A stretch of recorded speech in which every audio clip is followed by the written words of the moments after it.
One thing that affects all of us in life is feeling like we're stuck in fight or flight mode. So I thought there has to be something better than feeling like you're stuck in fight or flight mode.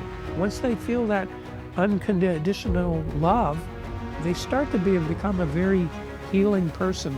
They have a very healing presence, just by being around them, you can pick up on their vibe, and their vibe will raise your vibe up. I believe that we don't just come here in this 3D physical world once, but we come here many times. We have to deal with things that we don't have to deal with in the spirit world, where things are better.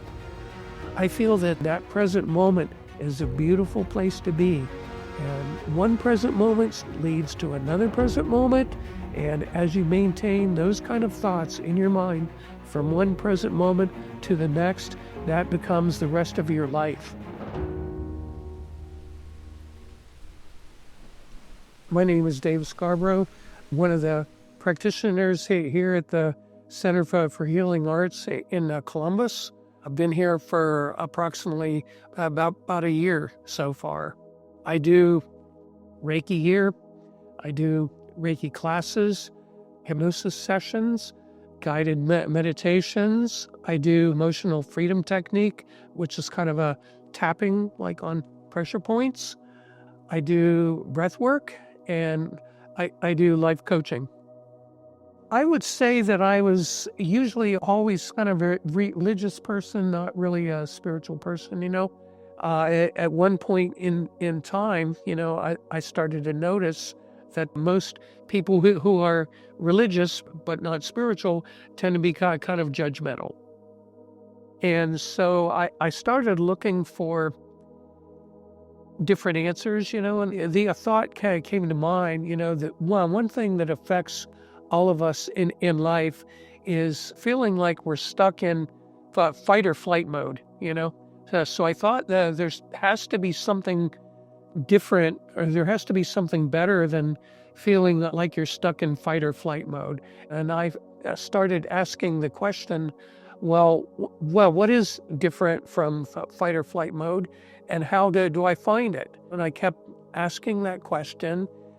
Then I thought about some of the psychology classes that I took back in college, and I remember there was a famous psychologist back in the day. His name was Abraham Maslow, and he came up with a theory back in the 50s, actually, that people could become self-actualized.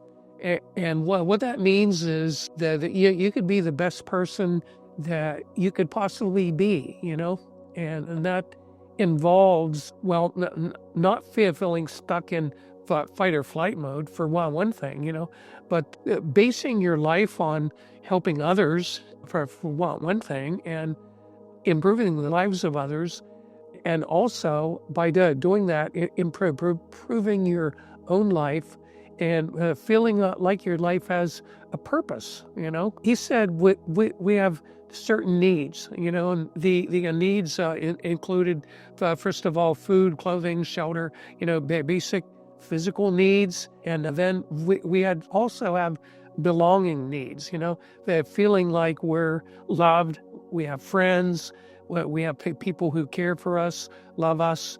And also we have the self-esteem needs too, Well, once we feel like we feel good about ourselves, we feel like we're accomplishing things, And once we get those basic needs taken care of, then we could start to focus on becoming the best person we could possibly be, He didn't have a lot of models down in history to look upon, people who he thought who were self-actualized, but he did have a certain number of people who he could look at down through history who weren't stuck in fight or flight mode, but he thought, we're self-actualized people, Years later, I also heard about chakra theory, the 7 chakras, starting with the base chakra, which is involved with fight or flight mode, And once you feel like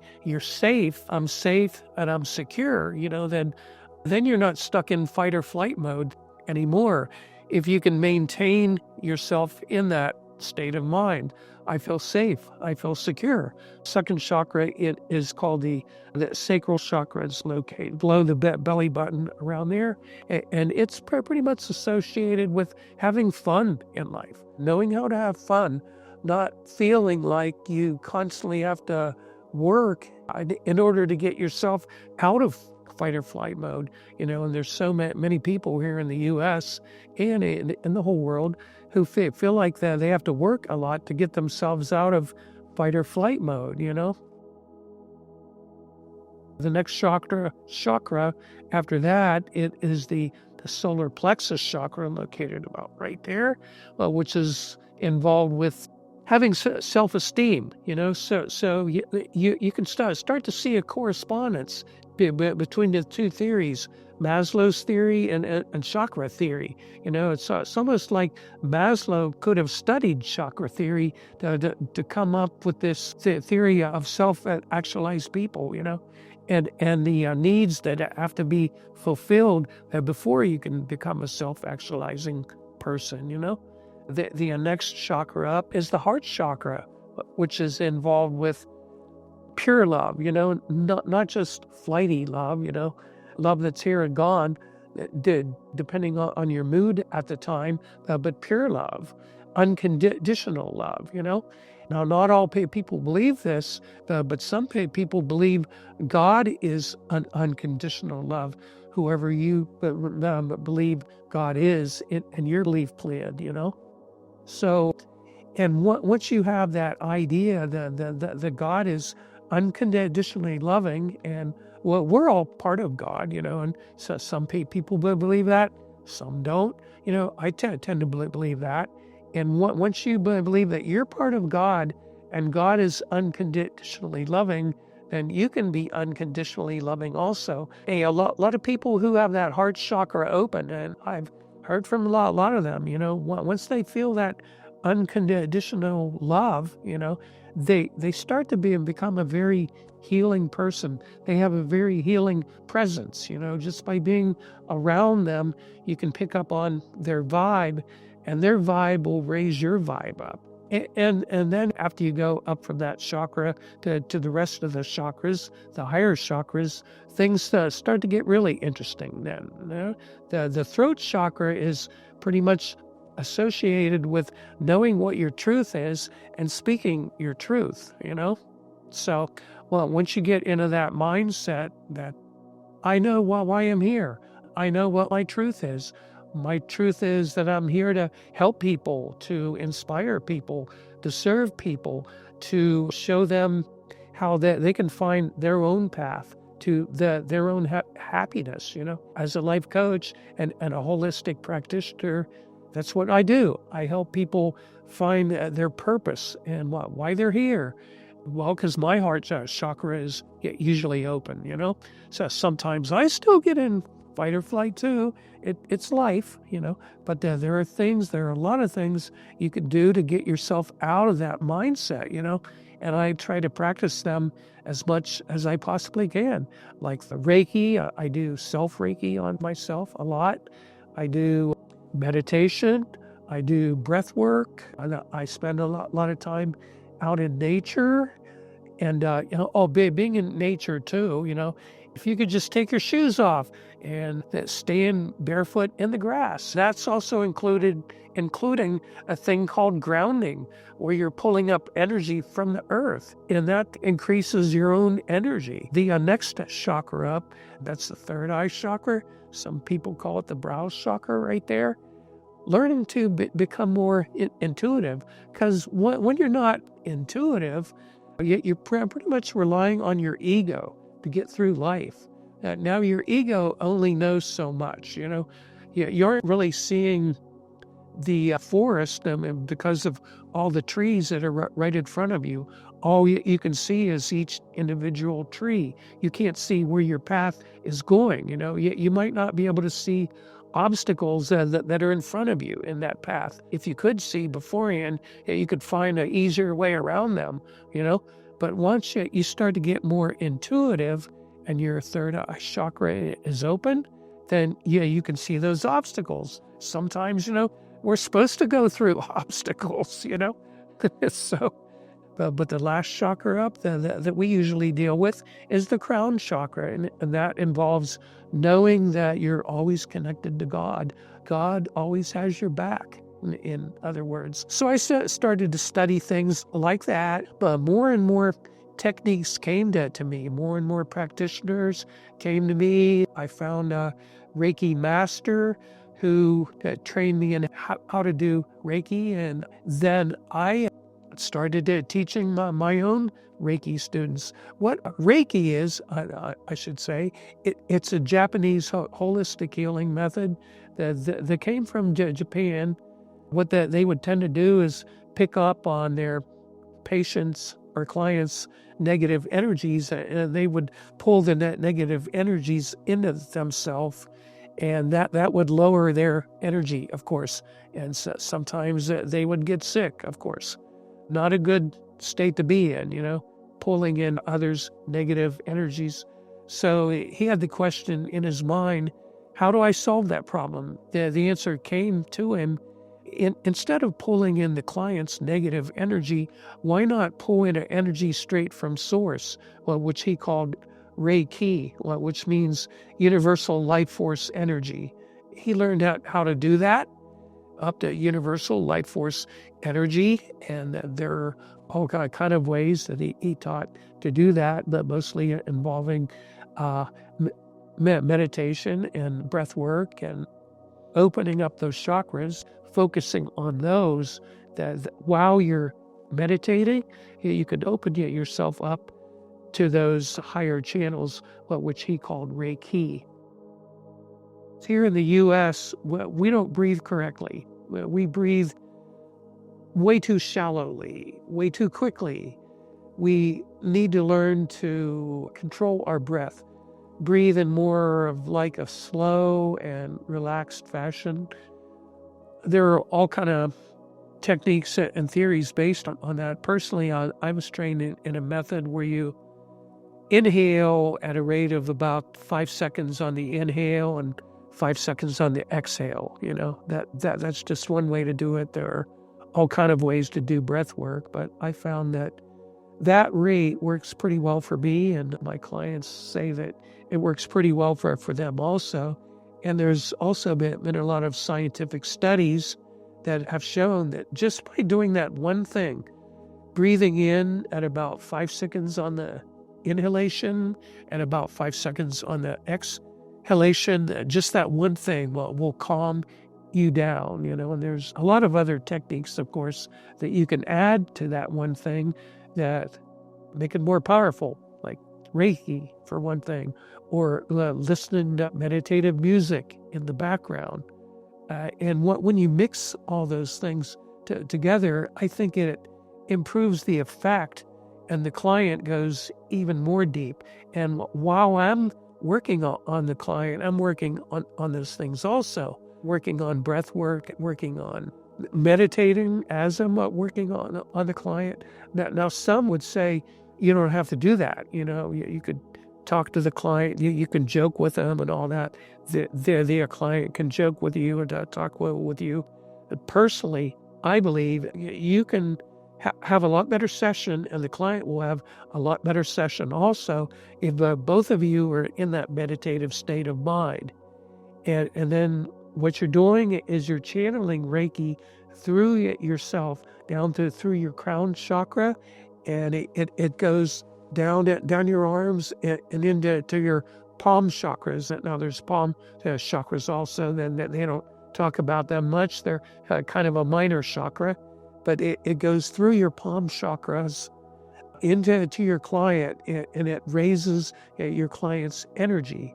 And if you're doing it correctly, and if you haven't had a real stressful day, so you aren't in fight or flight yourself, or if you were in fight or flight, you've done some work on yourself previously before the session to get yourself out of that fight or flight mode into a mode where you can help your client more.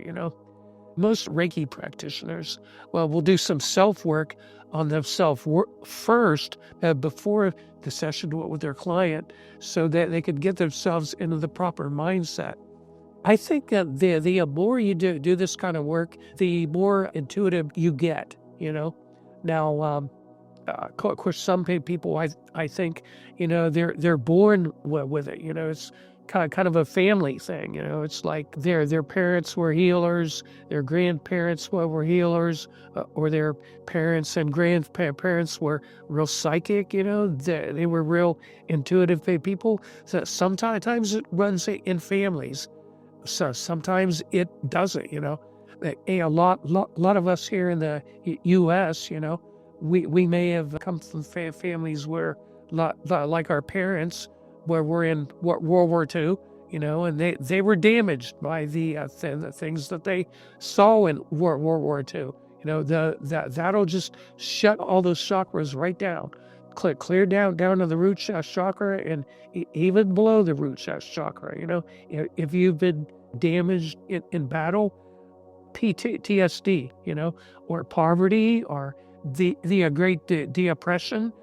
Most of the U.S. was damaged by poverty during the Great Depression. So our parents, or my parents' generation, anyway, went through that kind of thing.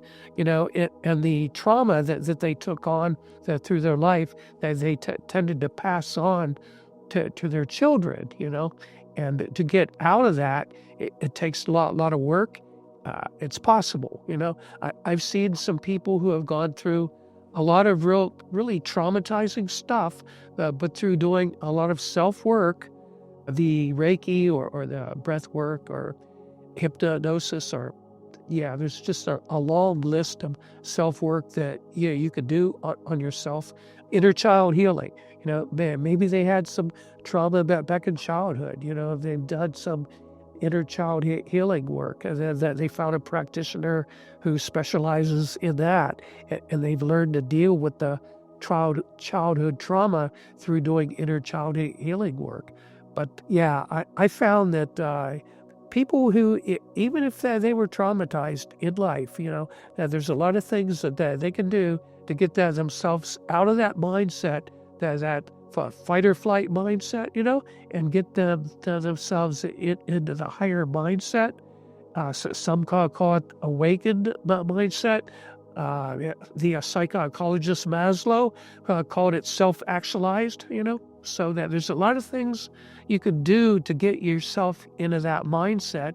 And if you keep doing those practices all the time, you'll just be able to stay in that mindset, and you can show others how to do that also.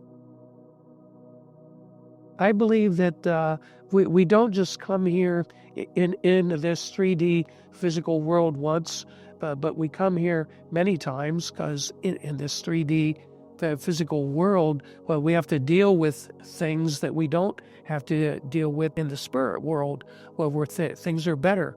I feel that if we can deal with all the things that life can throw at us here in this physical world, we're a really good candidate to go into those really higher realms. I tend to think, heaven it is just not one realm, but there's kind of layers of heaven. I've heard some say there's like 7 layers, kind of like the 7 chakras, and you go from layer to layer, and each layer gets better and better, and how you do on the previous level depends on what layer you can move up to, what level you can move up to. We come here to learn lessons, and what our lesson mainly involves while we're here is to get through stuff, but without letting stuff get to us, and still not learn to rely on Source to help us get through those stuff, and help other people get through their stuff also.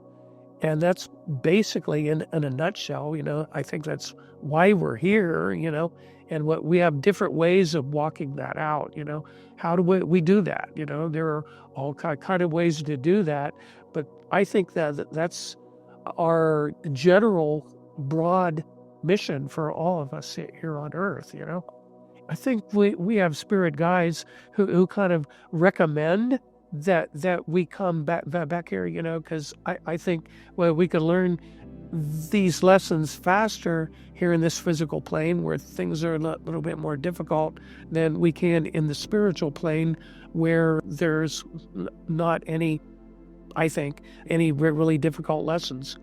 So once you learn how to get through those difficult lessons and rely on Source to teach you how to get through those difficult lessons and help others deal with their challenges also, then that's pretty much what it's all about, And of course, there's things, that we also want to learn to be responsible too, that's a big lesson in life. You can't go through life being really irresponsible, of course. You have to learn to take care of yourself, you don't want to do things that damage yourself. You have to learn how to make a certain amount of money, how to support yourself anyway. You don't need to be rich, I don't think, I think that's the ultimate goal, to awake. Some people, they aren't ready to awaken yet, and their goal is just to get through life, and learn to survive, Now, once you get past that, once you find ways to get through life and survive, and then you might be ready to start to think about those higher goals, But too many people, I think, who are still stuck in the mindset, either fight or flight. Life is hard. It's hard to survive here, and I'm full of all these fears, losing my job, losing my health, losing my family, losing my money, on and on, that's stuck in flight mindset right there, and the way to get out of that is really easy, just flip those negative affirmations I just said right there and turn them into positives. Like, I always feel safe, I always have enough money, I like my job, I'm in perfect health, I can control my own health, even, that's even higher there. But, once you start getting into affirmations like that, you immediately get yourself out of fight or flight, and you could start thinking about the higher, getting yourself into a higher consciousness. Like, I can have fun, I don't have to work all the time. A lot of people were in that mindset. Well, I have enough money, but I'm always working, that's not a good place to be either, because eventually it's going to catch up to you, and your health's going to go. You're going to get burned out on that job, which is giving you enough money, and then you'll be right back in fight or flight again, So you have to learn how to have some fun also, and if you can find a job where you think that's fun, that's even better, getting paid good money, and I'm having fun doing it, and some people find careers and things that they really love, like music, like some people are musicians or singers, or artists of some type, and they love doing it, Now, if you can get yourself into that kind of a mindset where you're doing what you love and making pretty good money at it, then that's even bigger positive, and that's real easy, to get yourself up into that next stage of consciousness, which is self-esteem. You can control your life through your thoughts, once you get yourself into that mindset, I can control my life through my thoughts. They've been talking about that now ever since the 1800s. I've learned some of the founders who were even previous to what was called the New Age. There's something called the New Thought movement, which is kind of a forerunner to the New Age. And there's various New Thought churches, who are, all of them are teaching that mindset. I can control my life through my thoughts. counselors, that if you talk to a counselor and ask them about the power of positive thought, the counseling field has been influenced by that philosophy also, like Maslow, Abraham Maslow influenced counselors who came after him, who kind of thought, well, how do we get self-actualized? Well, what's one way to do that? And they kind of came up with a form of counseling, that therapy called the cognitive movement. I believe you can influence your mental health and your physical health through the power of your mind. And there's forms of counseling and forms of psychology who base their psychology on that one thing, the power of thought, the power of the mind. So it's out there, it's in our culture. It's in some of our mainstream churches. It's in the counseling field. It's in some of the music that's out there. Not all of it, of course, but some of the music out there is very positive, life-affirming music, What you're thinking all the time, if it's negative, it's going to affect you in negative ways. If it's positive, well, when you flip that around, it's going to affect you in positive ways. Where are people like me? Where are spiritual people? And if you have that thought in your mind, then those spiritual people will just find you.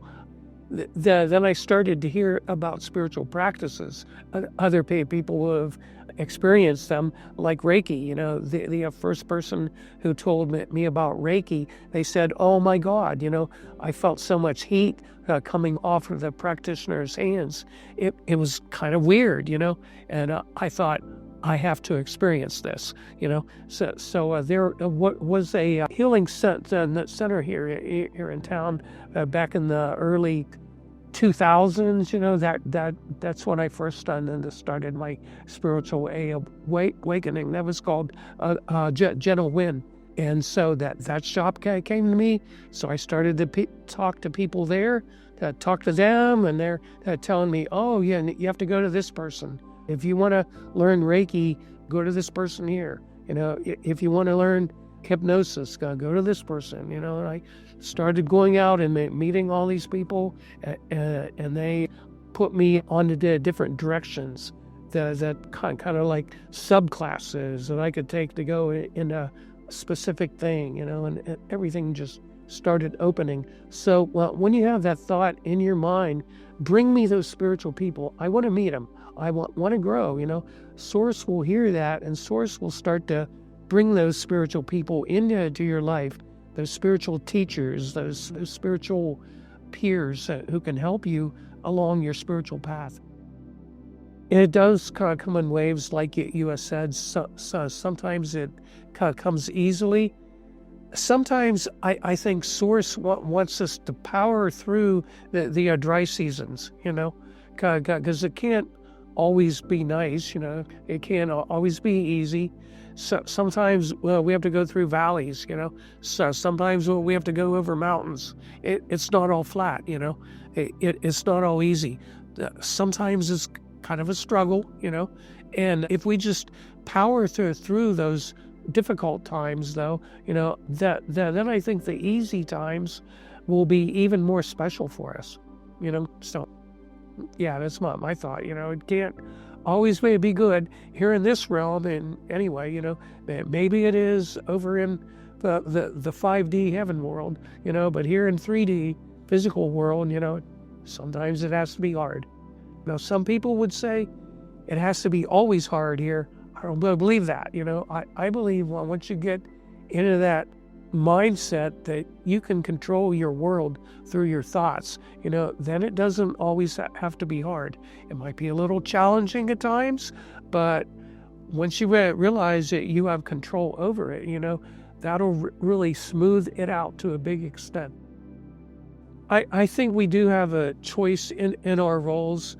Sometimes I think people get off their path, though, like they might have these big goals for themselves over on the other side, like I'm going to be the next Buddha or whatever, and they kind of fall flat on their face once they get here, But the main thing is coming to a realization of what your path is, what you came here to do, and getting yourself back on path as much as you possibly can.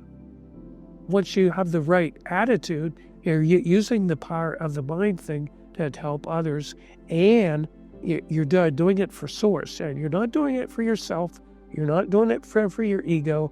You're doing it for God. And once you have that mindset, then God will have your back, and God will help you.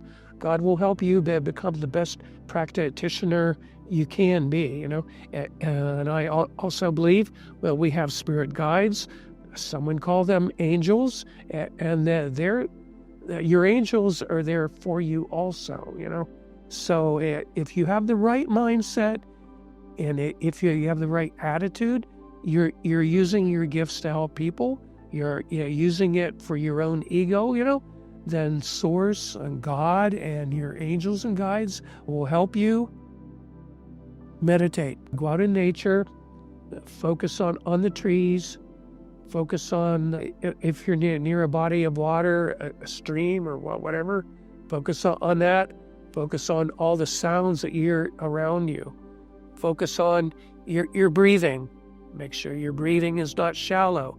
Make sure your breathing is deep. If you can get into that 5 second per inhale and 5 second on the exhalation, that'll get you right into that meditative state very quickly, and then you could focus on that tree or nature or the stream or whatever, and you get a lot more from it, then you won't be thinking about the past. You won't be thinking about the future. You'll be totally in the moment, thinking, I'm in the present moment, and the present moment is a good place to be. I have control over the present moment. I don't have control over the past. It's gone. I don't have control over the future. It's not here yet, but in the present moment, I have control over the present moment. I can control that. And if I'm meditating, if I'm breathing correctly, if I have positive thoughts in my mind, if I have love in my heart, then that present moment is a beautiful place to be. And one present moment leads to another present moment. And as you maintain those kind of thoughts in your mind from one present moment to the next, that becomes the rest of your life.